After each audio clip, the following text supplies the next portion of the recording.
What do you call a priest that becomes a lawyer? A father-in-law. My father-in-law told me when he was a kid they were so poor his dad would cut holes in their pockets so they'd have something to play with. I told my father-in-law we got something in common. What's that? He asked. Your daughter calls me daddy too. I was a very happy man and was about to get married. There was just one thing bothering me. It was her beautiful younger sister Sophia. My prospective sister-in-law was 22, wore very tight miniskirts, and generally was braless. She would regularly bend down when she was near me. I always got a nice view. It had to be deliberate. She never did it around anyone else. One day she called me and asked me to come over to check the wedding invitations. She was alone when I arrived, and she whispered to me that she had feelings and desires for me. She couldn't overcome them anymore. She told me that she wanted me just once before I got married. Before you are committed to my sister, she said. Well, I was in total shock, and I couldn't mutter a word. I'm going up to my bedroom. If you want just one last fling, just come up and have me. I was stunned and frozen in shock as I watched her go up the stairs. I stood there for a moment. Then I turned and made a beeline straight to the front door. As I'm walking to my car, lo and behold, my entire future family was standing outside, clapping. With tears in his eyes, my father-in-law hugged me and said that I had passed the test and he couldn't ask for a better man for his daughter. The moral of the story? Always keep the condoms in your car. Whoever coined the phrase dad bod really missed a golden opportunity. You should have called it the father figure. I got my Irish father-in-law with this one. He never said a swear word in his whole entire life, but I got him good. Say the following sentence out loud and repeat it over and over a few times. Whale oil beef hooked. Whale oil beef hooked. I always said, I want to be a millionaire, just like my dad. Wow, your dad's a millionaire? No, but he always wanted to be.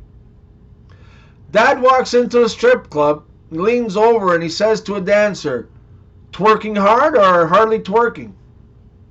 Wife, okay, I have a couple of important announcements to make. First, I'm pregnant. Husband, hi pregnant, I'm dad. Wife, second, no you're not. An Irishman, was on Who Wants to Be a Millionaire. He had already won 500,000 euros. You've done very well, said the presenter, but for €1,000,000, you've only got one lifeline left. Phone a friend. Which of the following birds does not build its own nest? A. Sparrow, B. Thrush, C.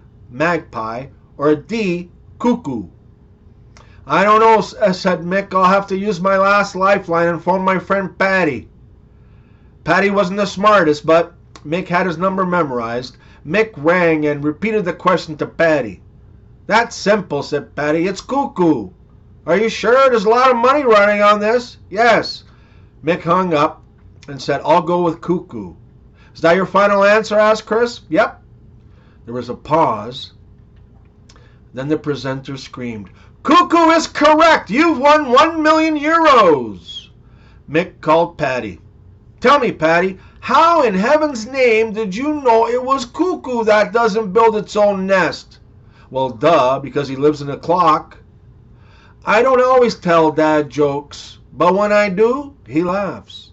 A little girl says to her mother, Mummy, when you were away at work, a strange lady came around. Not now, honey, says Mummy. Wait until Daddy gets home.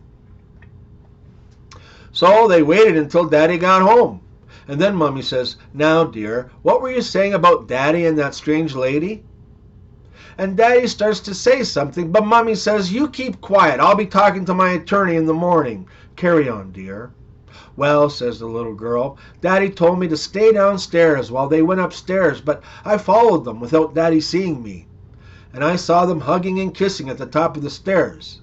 Then they went into your bedroom and shut the door. But I went up and looked through the keyhole. Clever girl, purrs Mommy. And what could you see through the keyhole, dear? I saw them hugging and kissing and some more stuff, and they started to take each other's clothes off, and they carried on until they had nothing on. And then the lady got on the bed, and Daddy got on top of her. Yes, says Mummy, and then what happened? And then they did what you and Uncle Jack did when Daddy was in Vancouver last year, said the little girl. Punish me, Daddy. I've been a naughty girl. For the last time, Brenda, it's forgive me, Father, for I have sinned. What do you call a sugar daddy in a wheelchair? Meals on Wheels. When a kid says to Daddy, I want Mommy, that's the kid version of I'd like to speak to your supervisor. A pack of donkeys is called a drove. But what do you call a pack of camels? It's called the reason your daddy left, Johnny. That's what it's called. A man who pretends to be rich in order to attract pretty young women is not a sugar daddy. He's an artificial sweetener. In a wealthy family, the butler asked the dad for a raise. The dad asks, why would I even give you a raise? The butler, there are 2 reasons, sir. The first one is that someone said I'm a better cook than you. Dad, who said that? Butler, your wife. Dad, Butler, the second reason, sir, is that I make love way better than you. Dad, and who said that? My wife? Butler, no, the babysitter did. Dad, okay, how much more money do you want? Yesterday was my birthday, but not a peep from my wife, my parents, my kids, nada. Radio silence from all of them. When I got into work, my colleagues said nothing. But when I stepped into my office, my secretary cheerfully exclaimed, Happy birthday, boss! I was taken aback. She treated me to lunch. Post-lunch, she suggested we make a quick stop at her place. Once we got there, she whispered, Wait here. I'll be back from the bedroom in a jiffy. I wondered if I was about to get a big surprise. And surprise I did get. She returned with a big cake, and all of my family, friends, and co-workers trailing right behind her. There I was, waiting on the couch, stark naked. It's a boy, Dad said, with emotional tears in his eyes. It was at that moment he decided not to visit Thailand again.